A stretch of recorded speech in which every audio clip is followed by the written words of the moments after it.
A kú déédé àsìkò yìí, kókó inú ìwé ìròyìn la mú wá fún yín láti inú àwọn ìwé ìròyìn ilẹ̀ Nàìjíríà. Orúkọ tèmi ni Ọmágbémisọ́lá Ọmọlọ́gọ̀mádẹ àìjẹran ẹdán. Adájọ́ àgbà tí ó tún jẹ́ kọmíṣánná fún ẹ̀ka ìdájọ́ ìpínlẹ̀ Ondo àgbà amòfin Dr. Olúkáyọ̀dé Àjọlọ ti ṣe àgbékalẹ̀ ìwé ìtàn agbègbè gẹ́gẹ́ bí ẹ̀rí láti fi tako ẹ̀sùn ìjọba ìpínlẹ̀ Ògùn lórí ẹni ní Ẹ̀bá Island. Níbi ó ti ń bá àwọn akọ̀ròyìn sọ̀rọ̀ ni Àjọlọ ti ṣàlàyé lẹ́kùnrẹ́rẹ́ ẹ̀rí láti fi gbé ọ̀rọ̀ rẹ̀ lẹ́sẹ̀ wípé ìpínlẹ̀ Ondo ló ní Ẹ̀bá Island. Àjọlọ ní àjọ NNPC àti àwọn àjọ ìjọba mìíràn ti ṣe àbẹ̀wò sí island yìí láìmọye ìgbà láìsí wàhálà bí wọ́n ti ṣe ìdánimọ̀ rẹ̀ gẹ́gẹ́ bí ojúlówó ohun ìní fún ìpínlẹ̀ Ondo. Síbẹ̀ ìpínlẹ̀ Ògùn ní tiwọn ni. Ìdí nìyí tí òun fi gbé ìgbésẹ̀ àti ṣe ìwádìí láti lè mọ òtítọ́ ọ̀rọ̀. Adájọ́ àgbà ní òun lọ ilẹ̀ Bìrìtìkó fún ìmọ̀ forensic study kàn sí British Library, National Archives ní Kew àti àwọn Colonial Records. Gbogbo àyẹ̀wò ló fìdí ẹ̀ múlẹ̀ wípé Ẹ̀bá Island wà lára àtijèrè ní ìjọba ìbílẹ̀ Ìlàjẹ ìpínlẹ̀ Ondo. Ẹ̀kúnrẹ́rẹ́ ìròyìn wà nínú ìwé ìròyìn Vanguard tó jáde lónìí. Lánàá ni ilé ìgbìmọ̀ ké sí ọ̀gá àgbà àná fún iléeṣẹ́ epo NNPCL Mele Kyari lórí ẹ̀sùn $210 trillion owó tí iléeṣẹ́ ná láàrin ọdún 2017 àti 2023 tí àwọn aṣòfin ní wọn kò tíì ṣe àlàyé rẹ̀ yékéyéké. Àwọn tí wọ́n jọ ránṣẹ́ sí pẹ̀lú Kyari ni former Chief Financial Officer Umar Isa àti former Group General Managing National Petroleum Investment Management Services Bala Wunti. Ìgbìmọ̀ ilé aṣòfin tó ń ṣàmójútó ìwádìí yìí lérí àti fi ìwé àṣẹ léde warrant of arrest tako àwọn alámòjútó NNPCL àná bí wọ́n bá kọ̀ àti fi ara hàn ní ọjọ́ tí wọ́n bá dá fún wọn. Bákan náà ni ìgbìmọ̀ béèrè ìdí tí iléeṣẹ́ epo yìí fi ná bílíọ̀nù $5 lórí àyípadà orúkọ kúrò ní Nigerian National Petroleum Corporation bọ́ sí Nigerian NNPC Limited.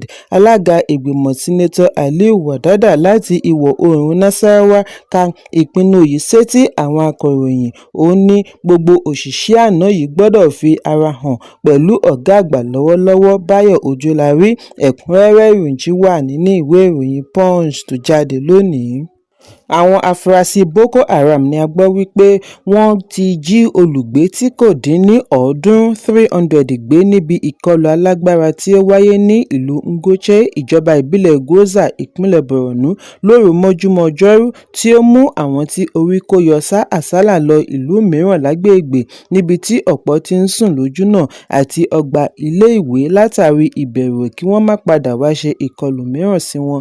Síwájú àkókò yìí ni ìròyìn jábọ̀ wípé àwọn afurasí Boko Haram ṣekú pa ọ̀pọ̀ ará ìlú tí kò níye tí wọ́n sì jí ọ̀pọ̀ obìnrin gbé lẹ́yìn tí wọ́n ṣe ìkọlù sí ibi ibùdó àwọn ológun láàrin ìlú. Orísun ìròyìn jábọ̀ wípé àwọn adàlúrú kọ́kọ́ ya wọ ibùdó ológun ní Ngoche kí wọ́n tó ṣe ìkọlù tí àwọn olùgbé láàrin aago 1 òru Ọjọ́rú. Àwọn tí ọ̀rọ̀ náà ṣojú wọn ní ìkọlù yìí wáyé fún ọ̀pọ̀lọpọ̀ wákàtí, dá ìfòyà àti ìparun sílẹ̀ kí wọ́n tó darí ikọ̀ ológun Operation Adenkai láti wá lé wọn lọ. Wọ́n fi kún wípé àwọn agbésùmọ̀mí yìí dáná sun ọ̀pọ̀lọpọ̀ ilé. Gẹ́gẹ́ bí ìròyìn àná, iléeṣẹ́ ológun náà ṣekú pa lára àwọn agbésùmọ̀mí wọ̀nyí lẹ́yìn ìkọlù sí ibùdó ológun ní Ngoche tí ó dẹ́mi ológun 9 légbodò. Lẹ́yìn ìkọlù ní ọkọ̀ òfurufú ológun tíráàkì àwọn agbésùmọ̀mí kan mọ́lẹ̀ lójúnà bí wọ́n ti ń sá lọ tí wọ́n fi ṣekú pa ó lé ní 50 àwọn jagunjagun wọn. Alukoro ọlọ́pàá ìpínlẹ̀ Borno ASP Nahum Daso fìdí ìṣẹ̀lẹ̀ yìí múlẹ̀ fún akọ̀ròyìn bí ó ti ní ọ̀pọ̀ olùgbé ni wọn kò tíì mọ iye tí wọ́n ṣekú pa níbi ìkọlù. Ọ̀pọ̀ di àwátì bí wọ́n ti jí wọn gbé lọ orí òkè Mandara. Daso fi kún wípé àwọn aláṣẹ ṣì ń ṣiṣẹ́ láti mọ iye ènìyàn tí wọ́n jí gbé, ṣùgbọ́n àwọn gbọ́ wípé wọ́n jí Chief Imam náà gbé pẹ̀lú wọn. Ẹ̀kúnrẹ́rẹ́ ìròyìn wà nínú ìwé ìròyìn Punch tó jáde lónìí. kò dín ní ọgọ́rùn-ún agbẹjọ́rò tó ń jẹ́jọ́ lọ́wọ́ lórí ẹ̀sùn tó ní í ṣe pẹ̀lú ìwà ìbàjẹ́, gẹ́gẹ́ bí alága àjọ tó ń gbógun ti ìwà ìbàjẹ́ àti ìṣòwò ìlú kúmọkùmọ EFCC Ọlá Olúkóyèdé ṣe sọ. Alága EFCC sọ èyí níbi ìdánilẹ́kọ̀ọ́ ẹlẹ́ẹ̀kejì ọlọ́dọọdún Body of Benchers tí ó wáyé lánàá ní ìlú Àbújá. Níbi ayẹyẹ yìí láti rí àwọn adarí àjọ ìjọba ní ti òfin. Alága EFCC fi ẹ̀hónú rẹ̀ hàn lórí bí àwọn agbẹjọ́rò ṣe ń lọ́wọ́ nínú ẹ̀sùn jìbìtì owó. Ó fìdí ẹ̀ múlẹ̀ wípé àjọ wọn ti gba ọ̀pọ̀lọpọ̀ ìwé ẹ̀dùn ọkàn petition tako àwọn ọmọ ẹgbẹ́ agbẹjọ́rò. Ọ̀pọ̀ nínú wọn làwọn ti ṣe ìwádìí wọn.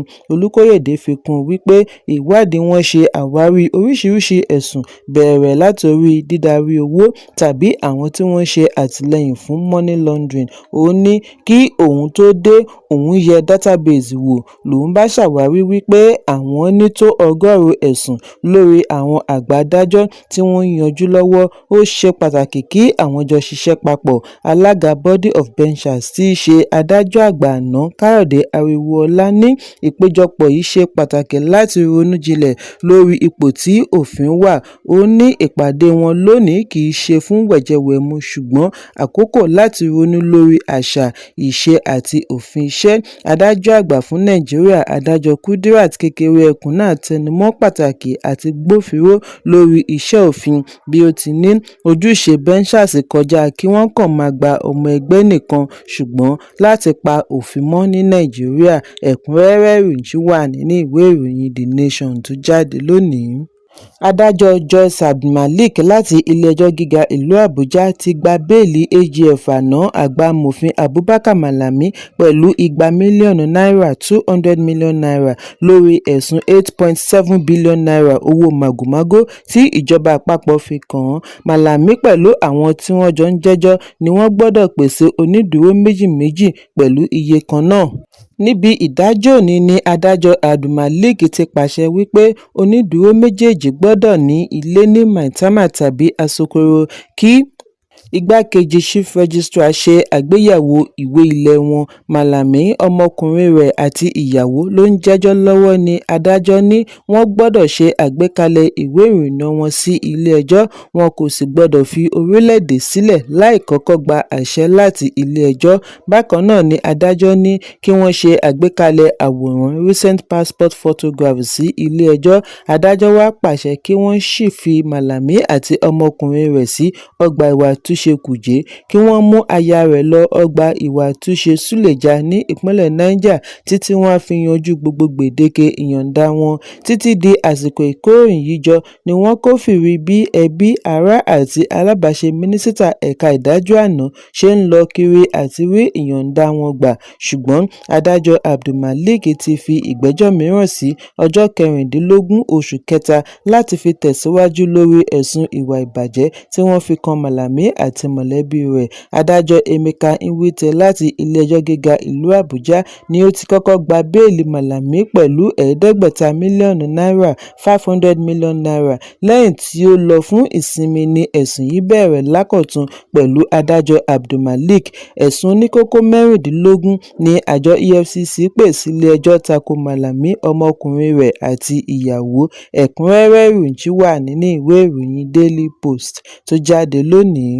Mínísítà ìlú Àbújá Nyesom Wike ti ṣèlérí àti ṣe àgbékalẹ̀ iṣẹ́ àkànṣe sí i fún àwọn olùgbé Kuje Area Council. Wike ṣèlérí yìí lánàá níbi ó ti ń bá àwọn tí ọ̀rọ̀ kàn sọ̀rọ̀ níbi àbẹ̀wò ìdúpẹ́ lórí àbájáde èsì ìdìbò council ọjọ́ 21 oṣù kejì. Ẹ̀jẹ́ yìí wáyé lẹ́yìn ìbéèrè alága council àdìbòyàn Ọ̀gbẹ́ni Danjuma Chekwolo tí ó ní kí mínísítà bá wọn yanjú iṣẹ́ àkànṣe ojúnà mẹ́ta tó ṣe gbòógì.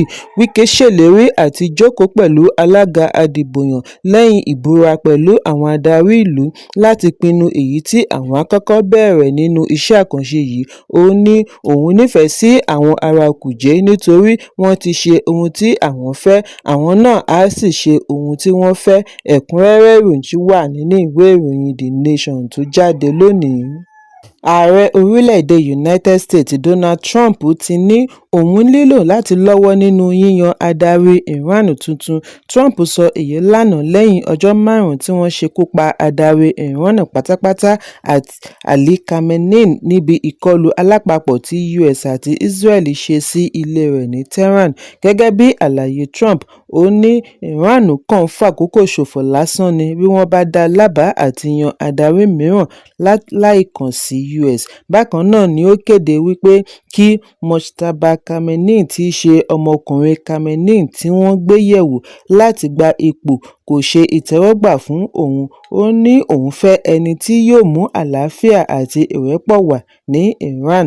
Trump ní òun kò ní fi ààyè gba adarí Iran tuntun tí yóò tẹ̀síwájú pẹ̀lú ìlànà òfin adarí àná kí èyí má bàa yọrí sí rògbòdìyàn mìíràn pẹ̀lú US láàrin ọdún 5.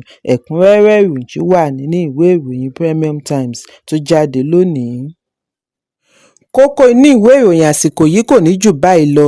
Ẹ pàdé mi ní ìrọ̀lẹ́ fún àkọ́tún ìròyìn. Kí a tó lọ, ẹ má ṣaláì fi àkíyèsí yín ránṣẹ́ kí ẹ sì bá wa subscribe sójú náà wa lórí YouTube kí kókó inú ìwé ìròyìn lè máa tẹ̀ yín lọ́wọ́ ní kíákíá.